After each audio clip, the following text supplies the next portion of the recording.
Olá, pessoal, vamos aqui dar continuidade no nosso módulo de balanço. Eu falei para você na aula passada que a gente já ia começar a falar de investimentos, mas na verdade, vamos aqui fazer aquele resumão de realizável a longo prazo. Dá uma olhadinha aqui no material, deixa eu limpar essas informações todas, para a gente passar aqui pelo resumão de realizável a longo prazo.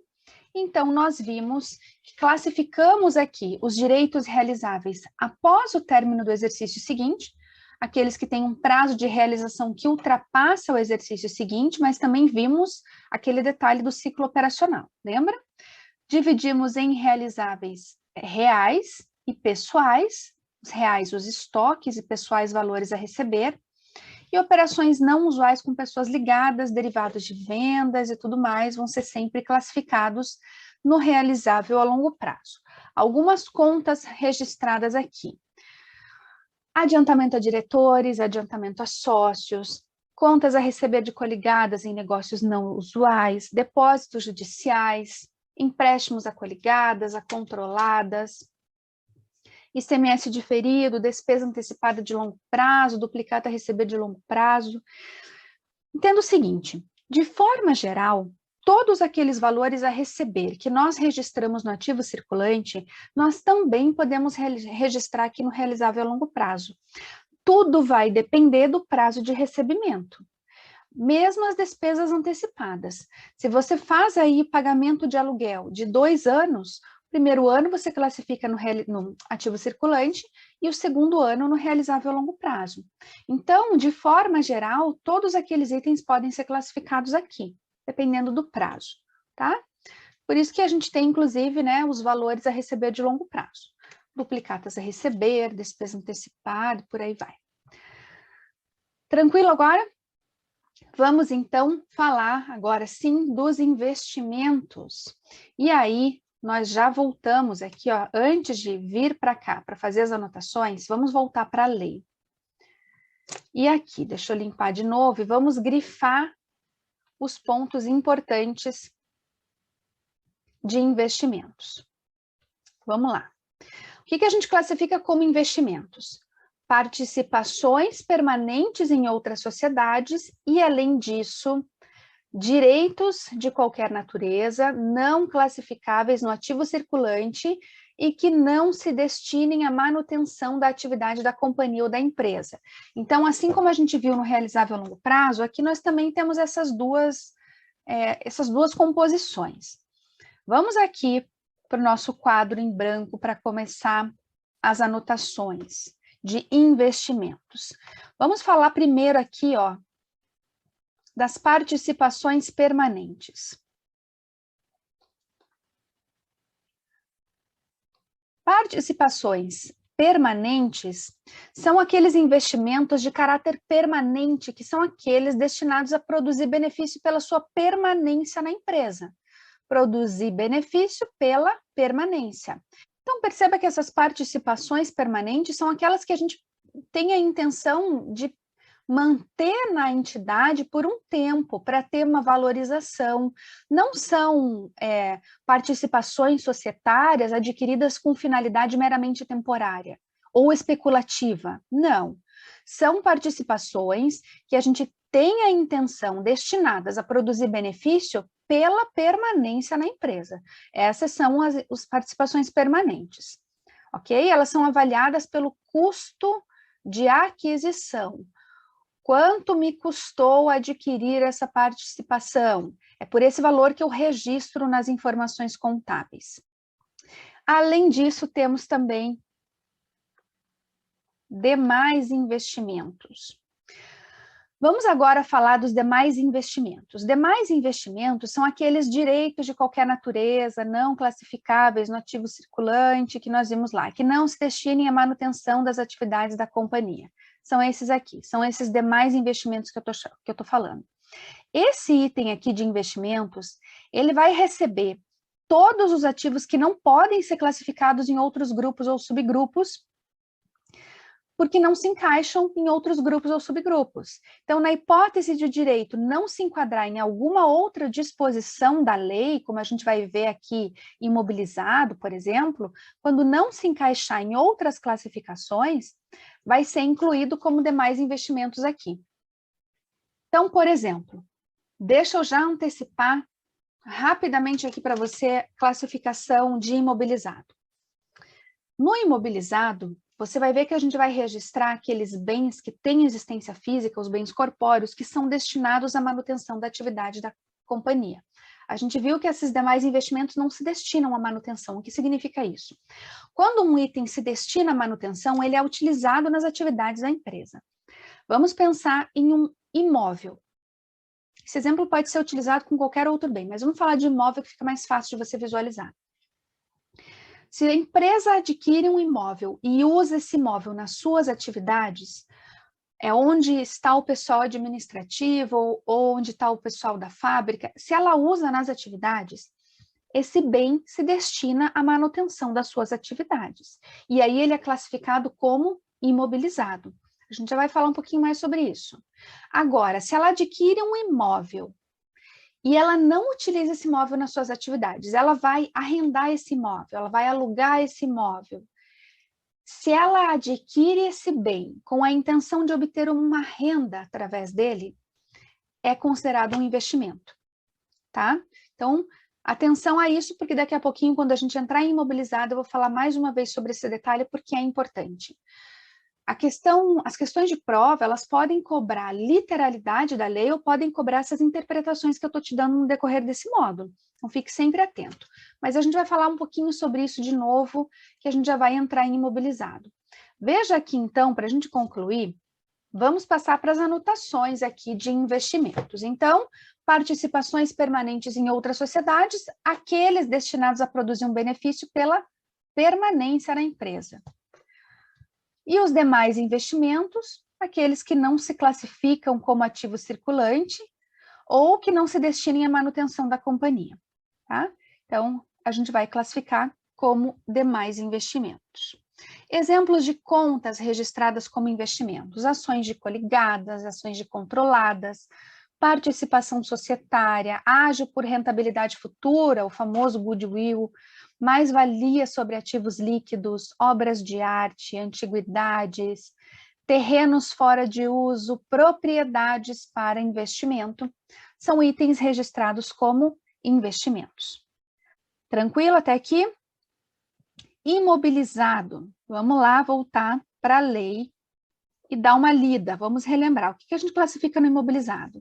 Os bens corpóreos destinados à manutenção das atividades da companhia ou da empresa, inclusive os decorrentes de operações que transfiram para a companhia os benefícios, riscos e controle dos bens. Esse trecho final aqui, ó, ele está falando dos bens adquiridos através de arrendamento mercantil.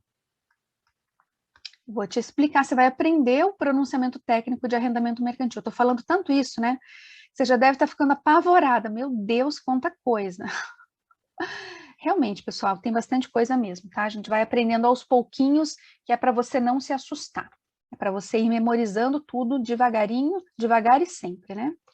Veja aqui, então, ó, o que a gente viu? Classificamos os bens corpóreos, os bens que têm existência física, que são usados nas atividades da empresa. Então, um imóvel que ela usa nas suas atividades, uma máquina da produção, um equipamento de informática, móveis, utensílios, um terreno, tudo aquilo que ela utiliza nas suas atividades, ela classifica como imobilizado. E aí tem aquele trechinho final que ele fala, inclusive, os decorrentes de atividades, operações que transfiram à companhia os benefícios, riscos e controle, que eu falei para você do arrendamento mercantil. Lembra? Você vai aprender no módulo de arrendamento mercantil, no CPC de arrendamento mercantil, que existem duas espécies, tá? O arrendamento mercantil, vou te passar uma noção geral. Apesar da entidade não ser proprietária do ativo arrendado, significa que esse ativo arrendado não está no nome dela, está em nome da instituição que fez o arrendamento. Então, apesar de não ser proprietária desse ativo, esse bem estará registrado no imobilizado da companhia. E aí você pode pensar, puxa, mas o bem não está no nome dela, mas ela registra? Sim, Por quê? Porque na contabilidade, a essência da transação prevalece sobre os aspectos formais. Então, a essência da transação é o quê? Ela possui os benefícios, os riscos e o controle. Lembra que eu falei para você da importância de possuir o controle de um bem para você registrar? Está aqui. A essência da transação prevaleceu sobre os aspectos formais, sobre a forma jurídica. O bem não está no nome dela, mas ela vai registrar. Você vai aprender aí mais à frente, no CPC 27, esses detalhes sobre arrendamento mercantil, e a gente vai falar um pouco mais sobre isso mais à frente. Importante também que você saiba que alguns bens, não são todos, veja que eu falei, alguns bens registrados no imobilizado sofrem o que nós chamamos de depreciação. Veja que não são todos, você vai aprender. Vimos já que a depreciação é perda de valor de um bem que pode acontecer por uso, por ação da natureza, por obsolescência. São os itens que geram aqui, que causam a depreciação. Não são todos os itens que são depreciados. Nós depreciamos aqueles itens que têm vida útil limitada, certo? Que vão perder aí a sua utilidade, o seu valor com o tempo, seja por uso, por ação da natureza ou por obsolescência. Nem todos os itens estão sujeitos à depreciação, então. Aqueles itens que têm vida útil ilimitada, que não vão sofrer nenhum tipo de perda com o tempo, não sofrem depreciação. Tem algum bem que tem vida útil ilimitada? Sim. Terrenos. Os terrenos, você pode deixar ele lá parado 10 anos, 5 anos, ele ainda vai ter capacidade de ser utilizado para a construção do teu imóvel. Então, ele tem vida útil ilimitada, portanto, não é depreciado. E a gente vai falar um pouquinho mais sobre isso. Lembrando que depreciação acumulada é uma retificadora do teu ativo não circulante imobilizado. Você vai aprender a calcular essa depreciação. Exemplos de algumas contas registradas no imobilizado, vamos ver aqui. Então, como nós já vimos, os bens corpóreos destinados à manutenção das atividades, decorrentes de atividades ou operações que transfiram os riscos e benefícios e controle. Falei para você do arrendamento mercantil. Exemplos de contas registradas aqui: veículos, edifícios, edificações, imóveis, terrenos, ferramentas, máquinas e por aí vai, tá?